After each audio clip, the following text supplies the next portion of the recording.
च धर्मस्य सर्वधर्म स्वरूपिणे।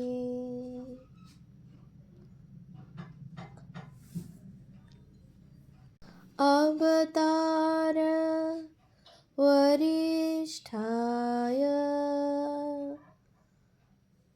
रामकृष्णाय ते नमः। শ্রী শ্রী রামকৃষ্ণ কথামৃত শ্রীম কথিত প্রথম খণ্ড। তব কথামৃতম তপ্ত জীবনম কবিভিড়িতম কলমশাপহম শ্রবণমঙ্গলম শ্রীমদাততম ভুবি গৃণন্তি ये ভুরিদা জনা। শ্রীমদ্ভাগবত গোপী গীতা, পৃষ্ঠা সংখ্যা 82, 1882, 27 অক্টোবর। দ্বিতীয় পরিচ্ছেদ। বাসাংসি জীর্ণানি যথা বিহায় নবানি গৃহ্ণাতি নরঃ পরাণি তথা শরীরাণি বিহায় জীর্ণান্যানি সংয়াতি নবানি দেহি। গীতা 2/22। সমাধি মন্দিরে আত্মা অবিনশ্বর পওহারী বাবা। নৌকা আসিয়া লাগিল। সকলেই ঠাকুর শ্রী রামকৃষ্ণকে দেখিবার জন্য ব্যস্ত। ভিড় হইয়াছে।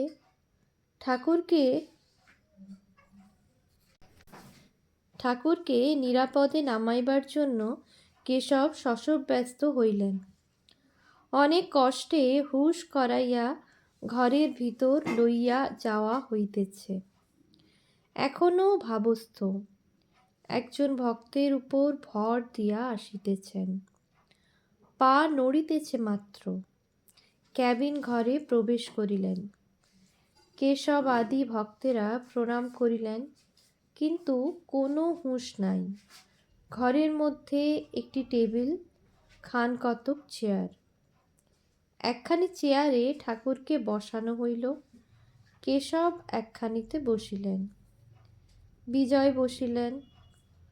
অন্যান্য ভক্তেরা যে যেমন পাইলেন মেঝেতে বসিলেন। অনেক লোকের স্থান হইল না। তাহারা বাহির হইতে উঁকি মারিয়া দেখিতেছেন। ঠাকুর বসিয়া আবার সমাধিস্থ, সম্পূর্ণ বাহ্যশূন্য।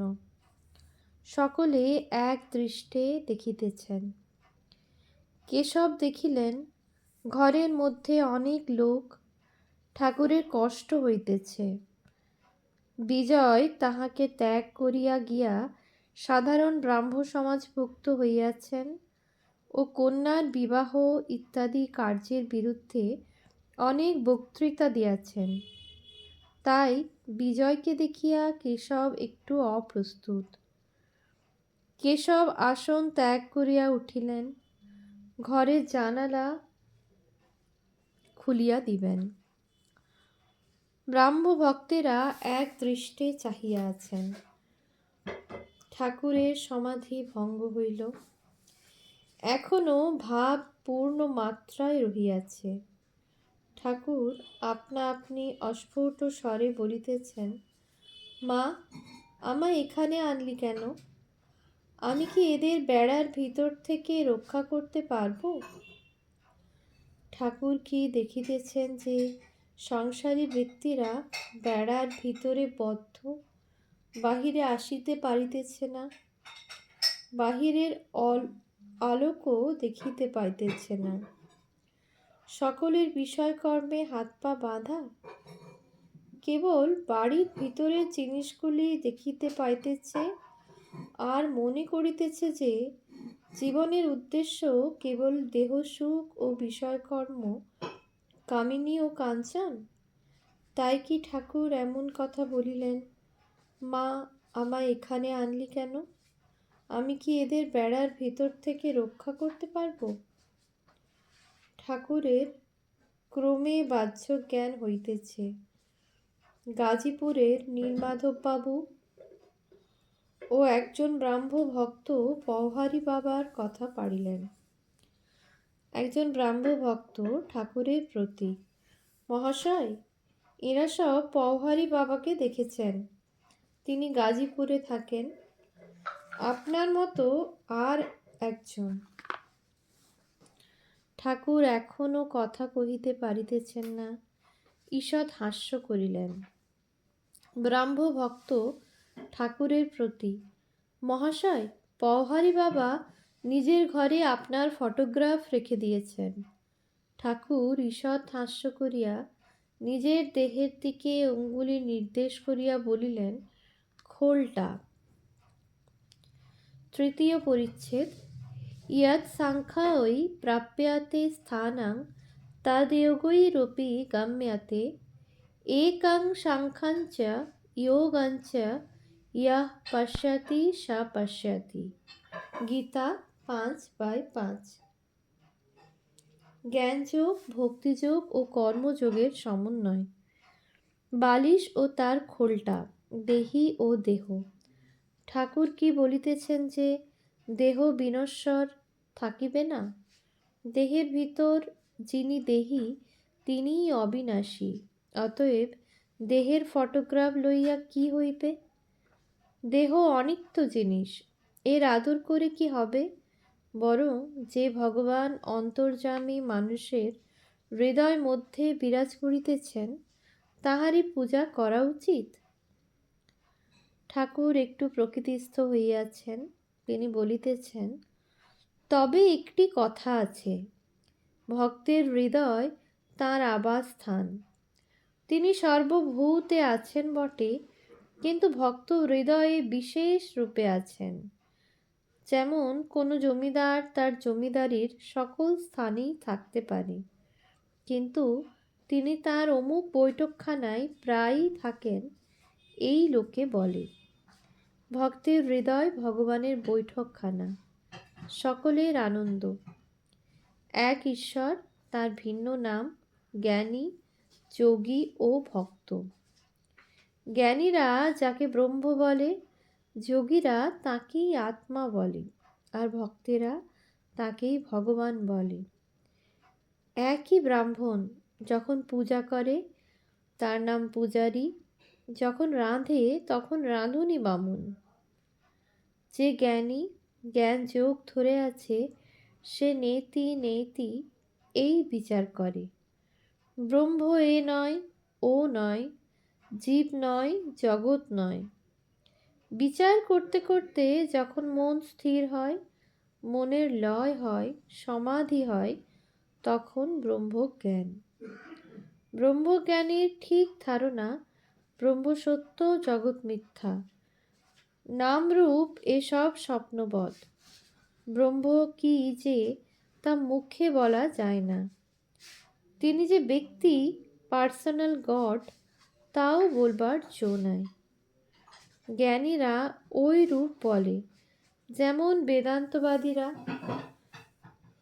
ভক্তেরা কিন্তু সব অবস্থায় লয়, জাগ্রত অবস্থাও সত্য বলে, জগৎকে স্বপ্নবৎ বলে না।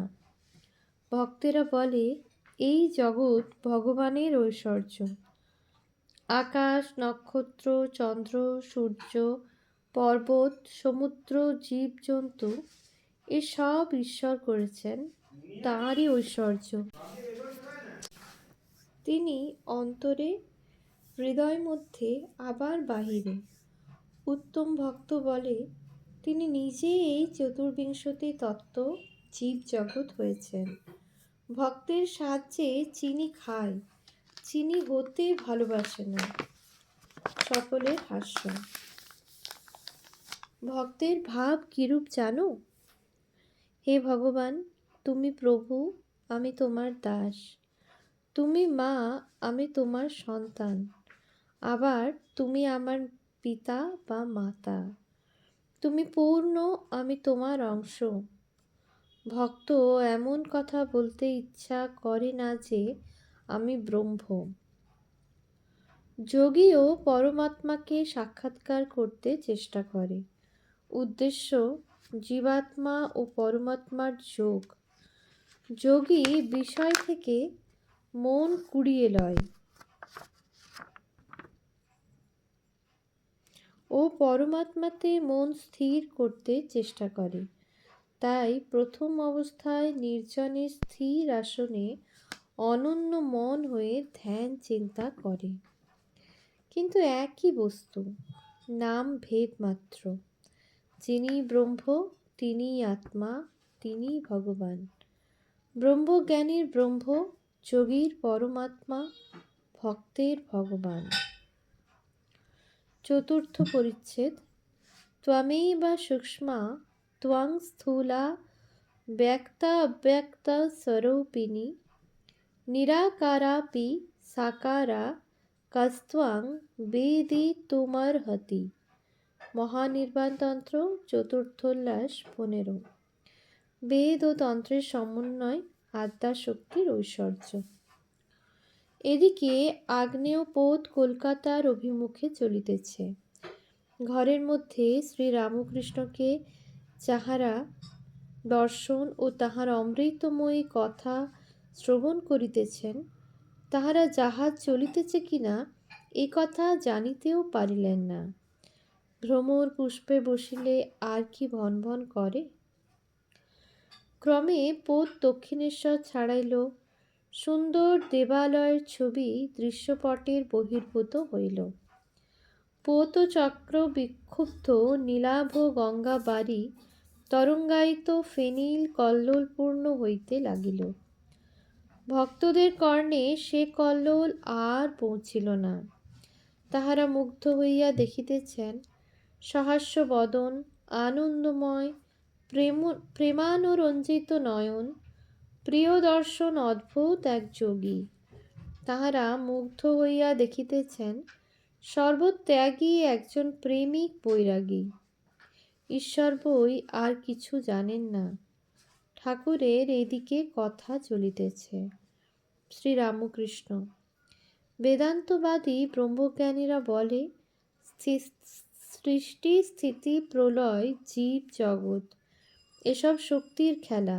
বিচার করতে গেলে এসব স্বপ্নবৎ। ব্রহ্মই বস্তু আর সব অবস্তু। শক্তিও স্বপ্নবৎ অবস্তু। কিন্তু হাজার বিচার করো, সমাধিস্থ না হলে শক্তির এলাকা ছাড়িয়ে যাবার জো নাই। আমি ধ্যান করছি, আমি চিন্তা করছি, এসব শক্তির এলাকার মধ্যে, শক্তির ঐশ্বর্যের মধ্যে। তাই ব্রহ্ম আর শক্তি অভেদ। এককে মানলেই আর একটিকে মানতে হয়। যেমন অগ্নি আর তার দাহিকা শক্তি। অগ্নি মানলেই দাহিকা শক্তি মানতে হয়। দাহিকা শক্তি ছাড়া অগ্নি ভাবা যায় না। আবার অগ্নিকে বাদ দিয়ে দাহিকা শক্তি ভাবা যায় না। সূর্যকে বাদ দিয়ে সূর্যের রশ্মি ভাবা যায় না। সূর্যের রশ্মিকে ছেড়ে সূর্যকে ভাবা যায় না। দুধ কেমন না ধোবো ধোবো। দুধকে ছেড়ে দুধের ধবলত্ব ভাবা যায় না। আবার দুধের ধবলত্ব ছেড়ে দুধকে ভাবা যায় না। তাই ব্রহ্মকে ছেড়ে শক্তিকে, শক্তিকে ছেড়ে ব্রহ্মকে ভাবা যায় না। নিত্যকে দ্য অ্যাবসোলিউট ছেড়ে লীলাকে, লীলাকে দ্য রিলেটিভ ফেনোমেনাল ওয়ার্ল্ড ছেড়ে নিত্য ভাবা যায় না। আদ্যাশক্তি লীলাময়ী, সৃষ্টি স্থিতি প্রলয় করছেন। তাঁরই নাম কালী। কালী ব্রহ্ম, ব্রহ্মই কালী। একই বস্তু। যখন তিনি নিষ্ক্রিয়, সৃষ্টি স্থিতি প্রলয় কোনো কাজ করছেন না, এই কথা যখন ভাবি তখন তাকে ব্রহ্ম বলে কই। যখন তিনি এই সব কার্য করেন তখন তাকে কালী বলি, শক্তি বলি। একই ব্যক্তি, নাম রূপ ভেদ। যেমন জল, ওয়াটার, পানি। এক পুকুরে 3-4 ঘাট। এক ঘাটে হিন্দুরা জল খায়, তারা বলে জল। এক ঘাটে মুসলমানেরা জল খায়, তারা বলে পানি। আর এক ঘাটে ইংরেজরা জল খায়, তারা বলে ওয়াটার। তিনি এক, কেবল নামে তফাৎ। তাকে কেউ বলছে আল্লাহ, কেউ গড, কেউ বলছে ব্রহ্ম, কেউ কালী, কেউ বলছে রাম, হরি, যিশু, দুর্গা। কেশব সহাস্যে, কালী কতভাবে লীলা করছেন সেই কথাগুলি একবার বলুন। কেশবের সহিত কথা, মহাকালী ও সৃষ্টি প্রকরণ। শ্রীরামকৃষ্ণ সহাস্যে, তিনি নানাভাবে লীলা করছেন। তিনি মহাকালী, নিত্যকালী, শ্মশানকালী, রক্ষাকালী, শ্যামাকালী। মহাকালী নিত্যকালীর কথা, মহাকালী নিত্যকালীর কথা তন্ত্রে আছে। যখন সৃষ্টি হয় নাই, চন্দ্র, সূর্য, গ্রহ, পৃথিবী ছিল না, নিবিড় আধার, তখন কেবল মা নিরাকারা মহাকালী মহাকালের সঙ্গে বিরাজ করছিলেন। শ্যামাকালীর অনেকটা কোমল ভাব, বরাভয় দায়িনী। গৃহস্থ বাড়িতে তাঁরই পূজা হয়। যখন মহামারী, দুর্ভিক্ষ, ভূমিকম্প, অনাবৃষ্টি, অতিবৃষ্টি হয়, রক্ষাকালী পূজা করতে হয়। শ্মশানকালীর সংহার মূর্তি। সবা, শিবা, ডাকিনী, যোগিনী মধ্যে শ্মশানের উপর থাকেন। রুধির ও ধারা, গলায় মুন্ডমালা, কোটিতে নরহস্তের কোমর বন্ধ।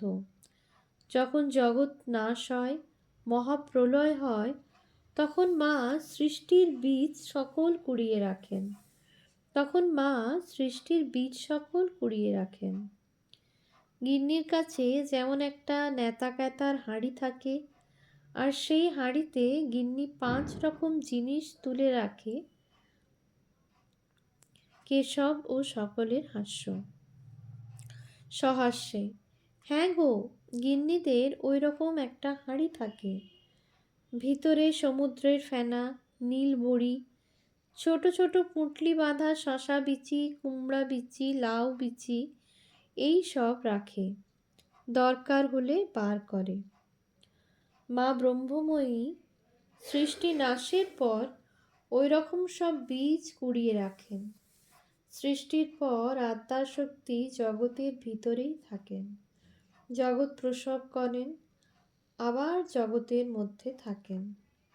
বেদে আছে ঊর্ণ নাভির কথা, মাকড়সা আর তার জাল। মাকড়সা ভিতর থেকে জাল বার করে, আবার নিজে সেই জালের উপর থাকে। ঈশ্বর জগতের আধার, আধেয় দুই। কালী ব্রহ্ম, কালী নির্গুণা ও সগুণা।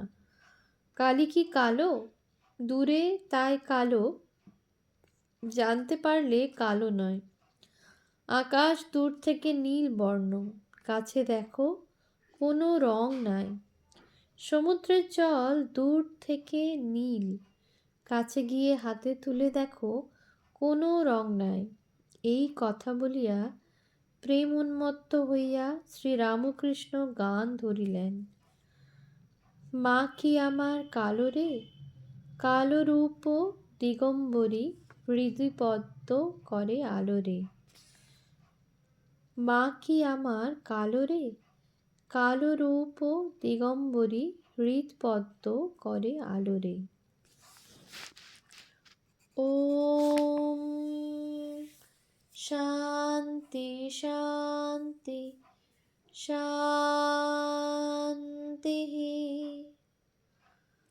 হরি ওম তৎসৎ। শ্রীরামকৃষ্ণার্পণমস্তু।